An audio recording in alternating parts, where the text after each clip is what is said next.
and welcome to this week's episode of Ask Steph. I'm Stephanie Lillian, and every week I answer your most pressing yoga and meditation questions. This question is a little bit different from just straight up yoga or meditation. It's more of a tangent from those, if you will. But the question for this week is, how can I overcome social anxiety? So I have had students come up to me throughout my time teaching and ask me how or what they can do to overcome situations in which they feel anxious, especially in front of people, for example, giving presentations or just in general feeling uncomfortable around people. So today I'm hoping to give you some advice, some tips, some stories that help you on your journey to overcoming social anxiety. So let's jump right in. Speaking from my personal experience, I was a very, very, very shy little girl and teen growing up in life. I was one of those students in class who would be so frightened to raise my hand, to be called on even if I knew the answer. My heart would start racing, my palms would start sweating just at the thought of being called on, let alone being called on itself. Not only that, when I would have to do presentations and that sort of thing, I would get very anxious, and it was not something that I was comfortable with. And I know a lot of people struggle with the idea of having all eyes on them or being in front of people, especially at work or school or whatever it is. And I was one of those people as well who did not like having all eyes on me. So what is it that causes social anxiety? I can only speak from my own personal experience, not from a medical standpoint by any means. But for me, I have found that social anxiety boils down to a lack of self-confidence. So I'd like to ask you this one simple question. Do you love yourself? Now, I'm not asking if you love the version of you with all the fancy makeup and the hair done and the stuff and the accolades and the education and all the layers of the personality that you have built, but do you love yourself for the person you are when you wipe off the makeup, the person you are when you don't have the fancy cars or the education or all that stuff that we strive for in life? Excuse me. Do you love yourself for who you are without all the stuff? And that's the simple question. And I'd like you to answer that right now. Do you love yourself for who you are at the end of the day, right before you go to bed and you lay down at night? Do you love your life? And I'm willing to bet from my own situation that the answer boils down to no. When I look in the mirror without makeup, I see everything that I shouldn't be. That's why I wear makeup, in order to contour my cheeks or make my face look different. That's why I go out and I present myself the way I do with these clothes or whatever it is, because I'm trying to fit into a norm to be accepted and to be loved. Why are we trying to be accepted and loved by others? It's because we lack it within. So I want to ask you again, do you love yourself for who you are? For who you are deep down within, not for what you have and all the external stuff. The first step to overcoming social anxiety, and this is a step that can be a journey by all means, is finding love for yourself. While we seem to be seeking this social approval, this acceptance when we stand in front of an audience and we want everybody to accept our speech or accept us, what we're really yearning for is this belonging within ourselves, this acceptance, this true love and groundedness in who we are.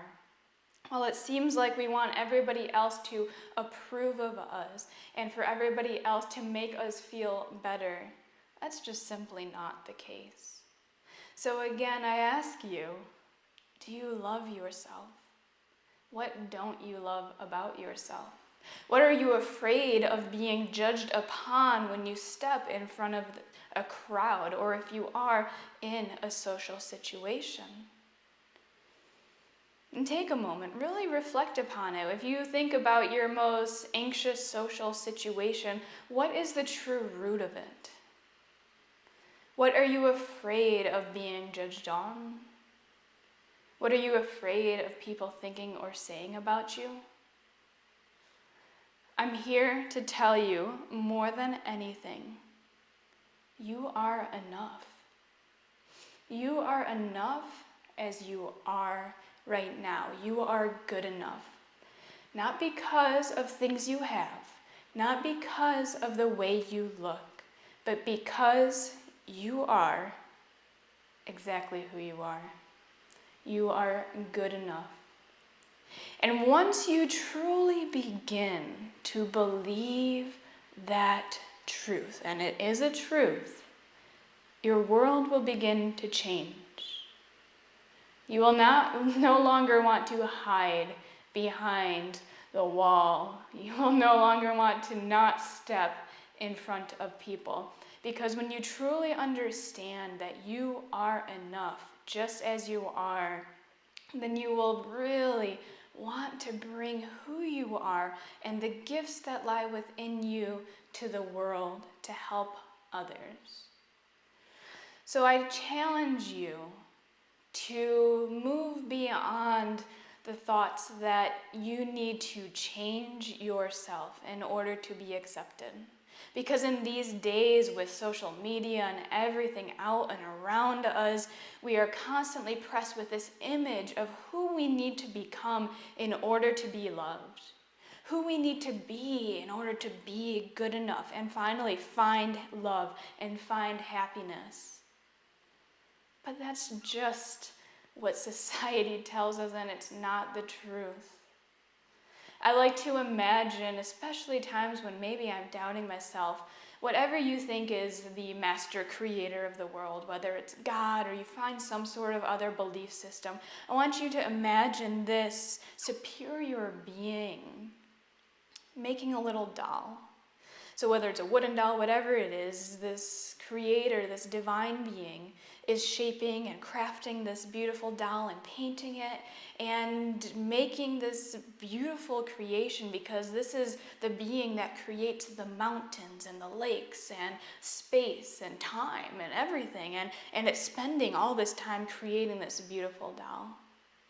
And you can imagine this in your mind's eye, or close your eyes, and as this doll comes to take shape, we begin to see that in the palm of this divine creator's hand is you. It's you, with all of your quote-unquote flaws, with all of your quote-unquote perfection, which is truly everything. It's you in the palm of this hand. So when we go out into the world saying, my lips need to be puffier to be accepted, my nose needs to be smaller, my eyes need to be wider, and not just physical appearance, but anything that you may be struggling with in your life. I need to have more money, whatever it is, whatever's causing the social anxiety. At the end of the day, we're rejecting our purpose, our being. We were brought into this world with this beautiful body in order to fulfill a purpose. We look this way in order to fulfill a purpose. So when we reject, when we start to criticize, when we say this isn't right, my hair shouldn't be curly, it should be straight and smooth. When we start to reject and pick apart our bodies and our lives or whatever it is, we're rejecting who we were meant to be.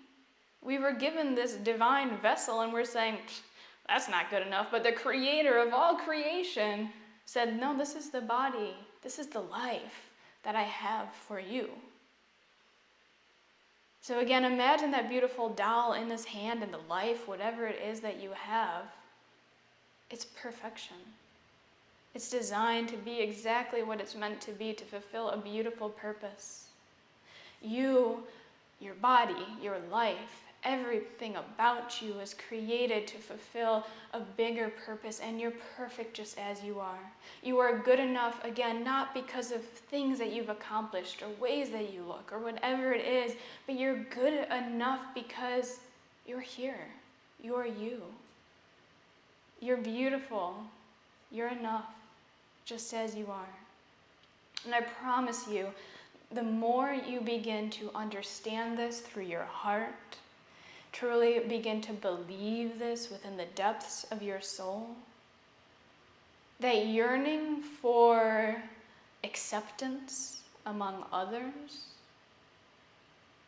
it's not needed, because you're accepted by yourself. You're loved by yourself, and you understand who you are deep within your core. Now, this is not something that happens overnight, this type of understanding.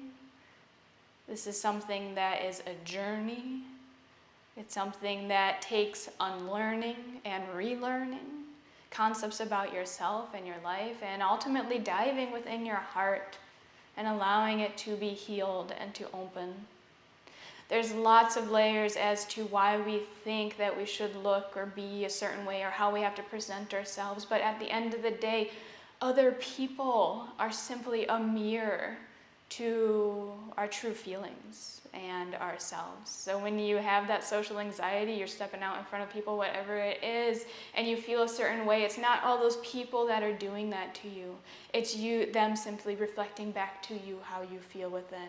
So if you become aware and you notice, you're watching this video now, so you know something's going on within, use that as your guide, as your sign saying, hey, let's start to work on this. Let's improve, because going through life with self-hatred or disgust or anxiety and not loving yourself for the beautiful being that you are is just not worth it. You are worth loving yourself. I promise you. I have found that the practices of yoga and meditation have helped me to find love for who I am. The raw version of myself, not the one who got her master's at Duke University, not the one who, when she puts on a ton of makeup, looks super sexy, not the one who drives a fancy car or whatever it is. All of that stuff, that's just surface. It's not who you are. Yeah, you can feel like you're accepted or feel more confident when you step out in the world with all those accolades and all those things. But the love that resides within is something that cannot even be close to be matched with all that stuff. And at the end of the day, we were born into this world with just ourselves, and we are going to leave the same way. Peace on earth can be fulfilled when we truly allow ourselves to find that love and acceptance right here and now. For that's what is eternal. So while this might not have been the video maybe you were expecting about social anxiety, it's my perspective, my journey around it, and what I have found for myself. Again, it's not all those other people causing this feeling within you. It's something that is deeply rooted within. Again, let me tell you from the bottom of my heart to yours, and I hope this resonates with you, that just as you are right now, you are good enough. You are divine perfection, and I love you for exactly who you are. I truly hope that this video brought some love and light to your heart and maybe opened your eyes to a new perspective on what might be going on when you are feeling anxiety in social situations. Thank you so much for sharing your beautiful time and energy with me here today, and I hope to see you again soon. The light in me truly honors the light in you. Namaste.